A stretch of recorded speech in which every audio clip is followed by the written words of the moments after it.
নমস্কার বন্ধুরা, আপনাদের সবাইকে অনেক অনেক স্বাগত জানাই পপি কিচেন উইথ ভিলেজ ফুডে।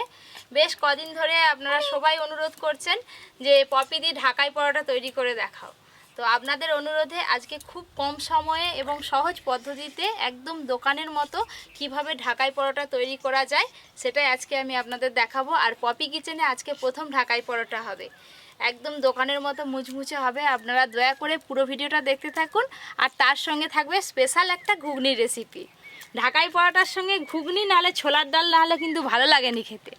আমি আজকে ঘুগনি করব। ঢাকাই শাড়ি হয় জানি, আমার ঢাকাই পরোটা। হ্যাঁ, ঢাকাই শাড়ি, ঢাকাই জামদানি শাড়ি, বাংলাদেশি শাড়ি, কত কিছু নাম আছে। হ্যাঁ বলো।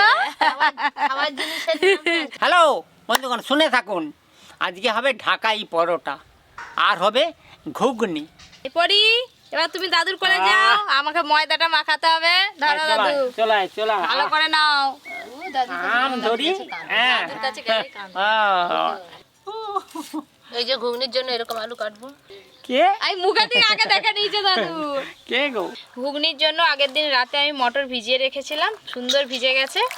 এবার আলু আর মটর সেদ্ধ করে নাও, আমি ততক্ষণে ময়দাটা মাখিয়ে নিই।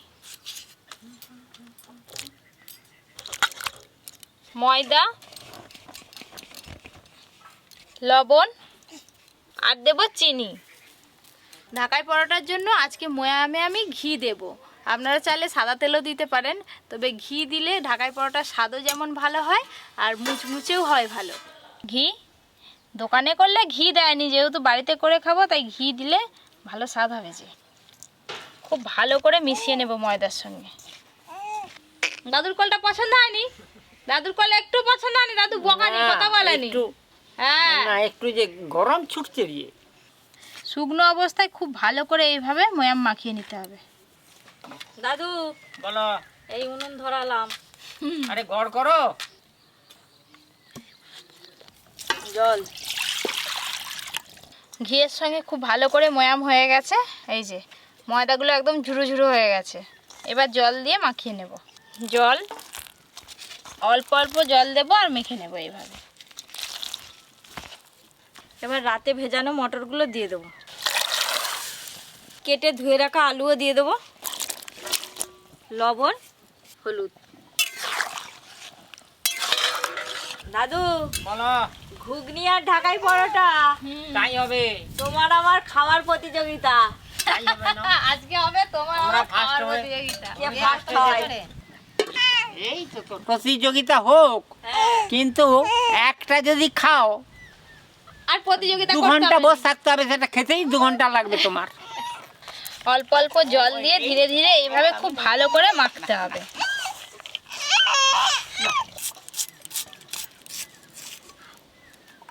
আর একটু অল্প জল দেব। ও টুকটুকির মা, তুমি তো একটা ঢাকাই শাড়ি পরে আসবে আজকে, ঢাকাই পরোটা খাবে যখন। পুজোর সময় কিনে দিবে একটা ঢাকাই শাড়ি। তাই হবে না, চলো।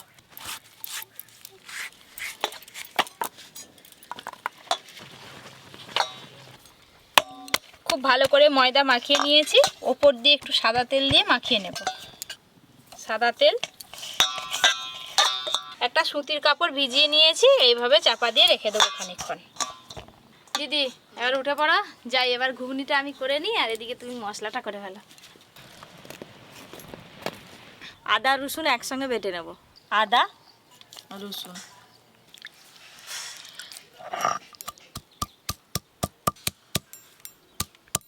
আজকে তো আমি ঘুগনিতে আদা রসুন পেঁয়াজ দেবো। আপনারা চাইলে পেঁয়াজ রসুন ছাড়া নিরামিষও ঘুগনিটা করতে পারেন। ঢাকাই পরোটার নাম শুনে আমার মনটা একবারে খুব আনন্দ, খুব উড়ু উঠতেছি আমি। কখন হবে তার ঠিক নেই। হ্যাঁ মন হ্যাঁ, ও দাদু, ভালো জিনিস খেতে গেলে একটু সময় নিয়ে ধৈর্য ধরে বসতে হবে। ভালো জিনিস খেতে হলে একটু দেরি করতে হবে। হ্যাঁ, রাত থেকে যদি মটর ভেজানো থাকে, সেই মটর সেদ্ধ হতে খুব বেশি সময় লাগে না, এতক্ষণে সেদ্ধ হয়ে গেছে। খুব ভালো করে মটর সেদ্ধ হয়ে গেছে। আলু মটর ছেঁকে নেব।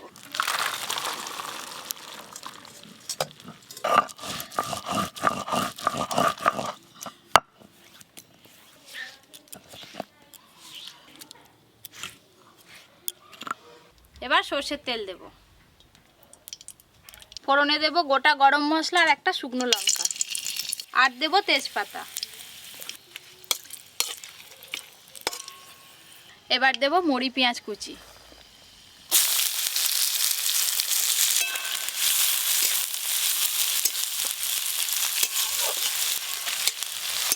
ঘুগনিটা বেশ একটু গাঢ় গাঢ় মতো করবি, আর ঝাল দিবি, পেড়ে ঝাল দিবি, কেউ না খেতে পারে।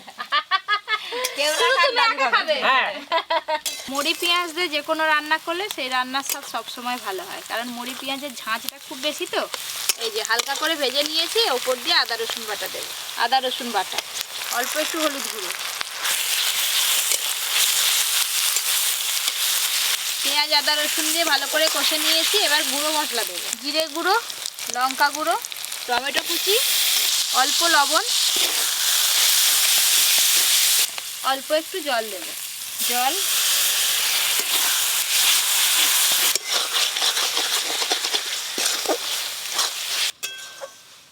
আর একটু ভালো করে মশলা কষে নেব। এই দেখুন বেশ ভালো করে তেল ছেড়ে গেছে। এবার সেদ্ধ করে রাখা মটর আর আলু দেবো। সেদ্ধ করে রাখা মটর আর আলু,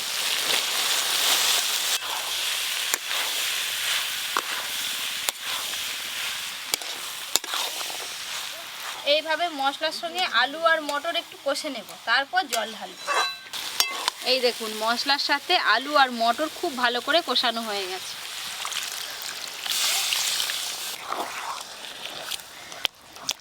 আজকে ঘুগনিটা কিন্তু ঝোল ঝোল করবো না, একদম গাঢ় গাঢ় করব। ও দিদি, ঘুগনি তো হয়ে এলো, তুমি ময়দাটা খুলে একটু মাখি ভালো। হ্যাঁ,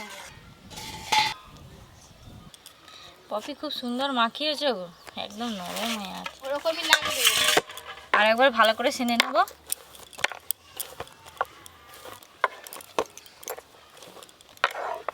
এই দেখুন কি সুন্দর গুটগুট করে ফুটছে। ও টুকটুকি মা, গায়ে একটু বল দিয়ে ঠেসো, ঝপ করে হয়ে যাবে। আগে ময়দাটা মাখানাই আছে। আমরা লাচ্ছা পরোটার জন্য যেরকম লেচি কাটি, ঠিক সেরকম ভাবে লেচিটা কাটতে হবে।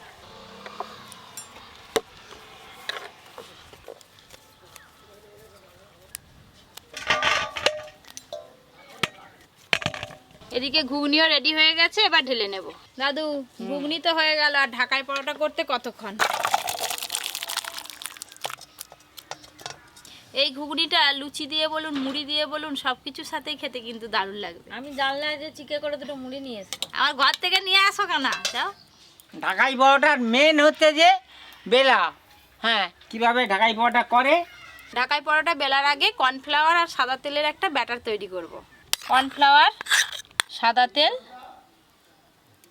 তেল আর কর্নফ্লাওয়ার খুব ভালো করে একসঙ্গে মিশিয়ে নেব।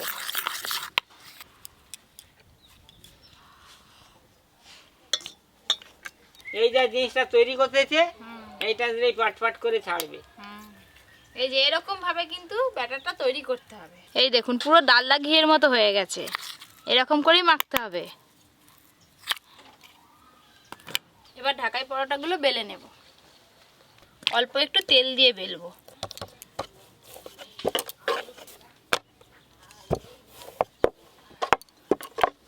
খুব বেশি পাতলাও হবে না, খুব বেশি মোটাও হবে না। এই তো, এটা ঠিক আছে। হ্যাঁ, ঠিক আছে। এই যে গোল করে বেলে নিয়েছি, এবার এখান থেকে একটু করে নেব এইভাবে, আর ওপরে লাগিয়ে দেব। খুব সুন্দরভাবে লাগিয়ে দেবো, একবার সমান করে চারিপাশটা। তোমার এটা মাখানা দেখে এই পুরীর প্যারার কথা মনে পড়ে গেল। প্যারা তৈরি করলে প্যারা এরকম, তৈরি করলে এরকম হ্যাঁ ঠিক পাটকে বলেছো। পাট লেয়ার দিয়ে দিয়ে করে না? পুরোটাই ভালো করে লাগিয়ে নিয়েছি। এবার একটা ছুরির সাহায্যে মাছ বরাবর থেকে এইভাবে কেটে নেব। এবার এইভাবে কোনা করে করে রোলের মতো করে নেব। এইভাবে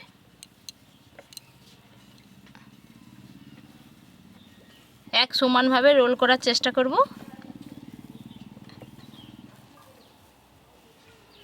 গোলাপ ফুলের মতো হয়েছে রে। তুমি এটাকে সাদা গোলাপ ভাবো না। এবার এই যে ধারের পাটটা নিয়ে ওপর দিকে এইভাবে চাপিয়ে দেব, পুরোটাই এইভাবে মুড়ে নেব,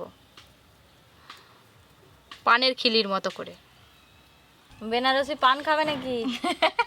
পপি বানাচ্ছে দেখো। এই দেখুন একদম পানের খিলির মতো দেখাচ্ছে।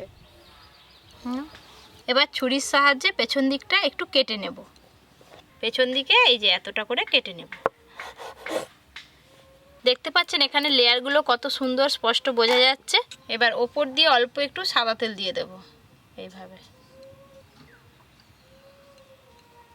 একটা ঢাকাই পরোটার জন্য লেচি পুরো রেডি হয়ে গেল। এইভাবে সবগুলো তৈরি করে নেব প্রথমে। ঠিক একইভাবে রুটিটা বেলে নেব।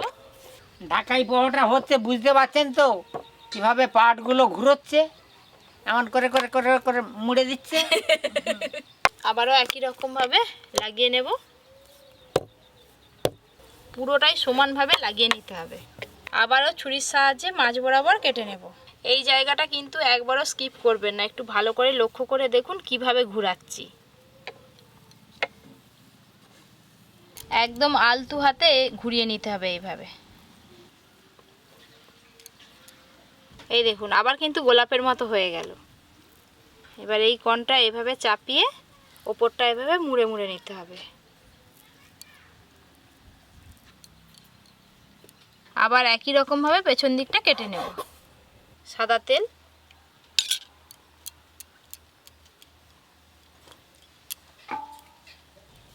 এই ঢাকাই পরোটা কিন্তু বেলে খুব বেশিক্ষণ রাখলে হবে না, বেলার সাথে সাথেই ভাজতে হবে।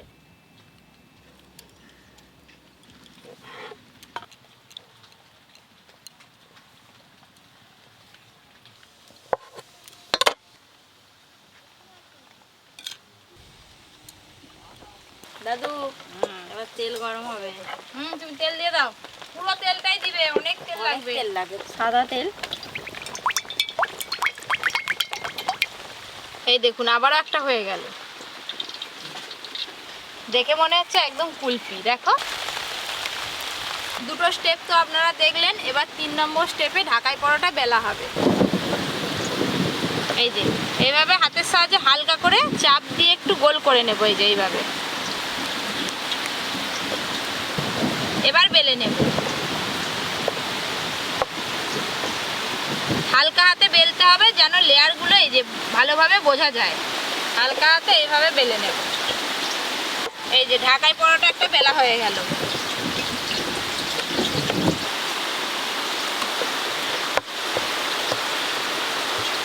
বেলার সময় লক্ষ্য রাখবেন মাঝখানটা খুব বেশি চাপ দিয়ে বেলে নিলে কিন্তু হবে না। এই দেখুন লেয়ারগুলো স্পষ্ট বোঝা যাচ্ছে। দুটো বেলে নিলাম, এবার আমি ভাজা শুরু করব আর দিদি এইগুলো বেলে দেবে। তেল খুব ভালো করে গরম হয়ে গেছে, এবার ভেজে নেব। গরম তেল কিন্তু মাঝখানে এইভাবে দিতে হবে। একবারে তেবু হয়ে ফুলছে। যত মাঝখানে তেল দেওয়া হবে তত ভালো ফুলবে। আরে এই তো হইছে ঢাকাই পরোটা। হ্যাঁ তোমাকে আমি বলছিলাম তুমি আমি তো দেখবে তোকে বলতেছি ওর কাপ তেল কেমন মাঝে মাঝে ফুলবে। এই ঢালতে, এই তেলে করতে হবে। একবার উল্টে দেব। এই দেখুন ভেতরে তো অনেক তেল আছে, খুব ভালো করে কিন্তু এইভাবে তেলটা বের করে নিতে হবে। একটা ঢাকাই পরোটা হয়ে গেল। আবার একটা ভেজে নেব।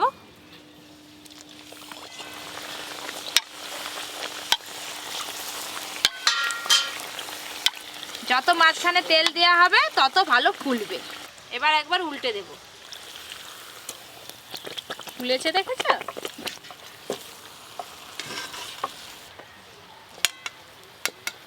আবার একটা হয়ে গেল। এইভাবে সব পরোটাগুলো ভেজে নেব। বাইরে থেকে একটা লেয়ারও কিন্তু ছেড়ে যায়নি। এইভাবে গরম তেলটা দিলে প্রত্যেকটা ভেতরের পার্টগুলো ভালো করে ভাজা হবে। কপিটাতে আজকে জাদু আছে নে। আজকে জাদু হয়ে গেছে আমার। হ্যাঁ নে চল।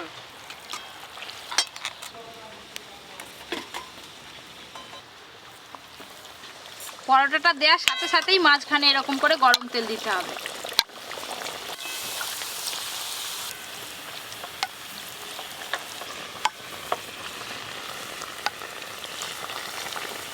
আমি বলছিলাম না ঢাকের মতো ফুলবে, এই দেখো যেরকম ফুলেছে সেরকম মাঝখানটা হয়েছে। তেলটা এভাবে ভালো করে ঝাড়িয়ে নিতে হবে। আবার একটা সুন্দর ফুলেছে। আর কটা আছে দিদি? এই তো কিন্তু এইটা আমি করব একদম অষ্টমীর দিন। আর লুচি নয়, ঢাকাই পরোটা। ঢাকাই পরোটা।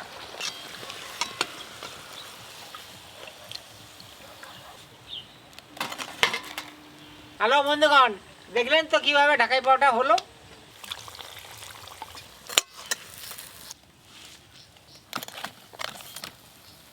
এই যে এইভাবে তেল দিচ্ছি, ভেতরে কর্নফ্লাওয়ার গুলো বেরিয়ে যাচ্ছে না। আজকে অর্জুন থাকলে কত যে খুশি হতো, ও তো স্কুল গেছে, এসে দেখলে ভীষণ মজা করে খাবে। দোকানে কিন্তু এরকম করেই সাজানো থাকে। এই পরোটাটা ভাজলে সব ঢাকাই পরোটা ভাজা হয়ে যাবে। ভাজতে দারুণ মজা লাগছে দাদু। ব্যাস, গরম গরম ঢাকাই পরোটা সাথে ঘুগনি, এবার খাওয়া দাওয়া শুরু হবে আমাদের। দেখুন তো বন্ধুরা, একদম দোকানের মতো দেখতে হয়েছে কিনা। প্রথম থেকে শেষ পর্যন্ত মন দিয়ে দেখলে কিন্তু আপনারাও বাড়িতে একবারে সহজ পদ্ধতিতে দোকানের মতো ঢাকাই পরোটা বানাতে পারবেন। কতটা মুচমুচে হয়েছে হাত দিয়ে ভেঙে একটু পরে আপনাদের দেখাবো। এই হচ্ছে ঝোল ছাড়া, দেখুন গাঢ় গাঢ় ঘুগনি। এরকমই ঘুগনি লাগবে ঢাকাই পরোটা দিয়ে খাওয়ার জন্য, আর তার সঙ্গে এক থালা ঢাকাই পরোটা। এই যে দেখুন দাদু। হ্যাঁ বল। দুটো দেবো না একটা দেবো? না, একটা দি। একটা করে খাবে? আচ্ছা, হাত সরাও। একটুখানি ঢাকাই পরোটার মাঝখানে দিই, কামড়ে কামড়ে খাবে। আর একটু নিচে দিই। বৌমা যে ঢাকাই পরোটা এসাই করেছে, হ্যাঁ, যেদিন কিছু বার ফার হবে না, সেদিনে নিরামিষ ঘুগনি আর এরকম ঢাকাই পরোটা। আমি তো সেটাই বলছিলাম। ফুচকার মতো, ফুচকা বাঁ হাতে টিপে দিল, ফাঁকা হয়ে গেলে তো টিপতে হয়নি।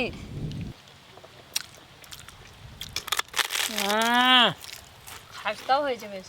দাদুর যে খাচ্ছে আওয়াজটা শুনেই বন্ধুরা বুঝে যাবে কত মুচমুচে হয়েছে।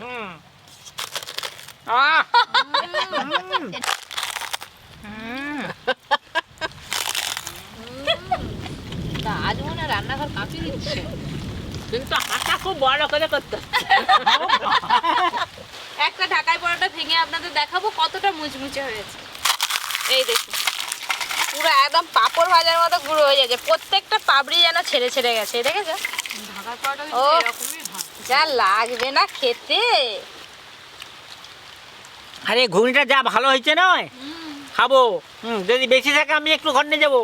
নিয়ে যাবে? আও। আবার ঘর আয়।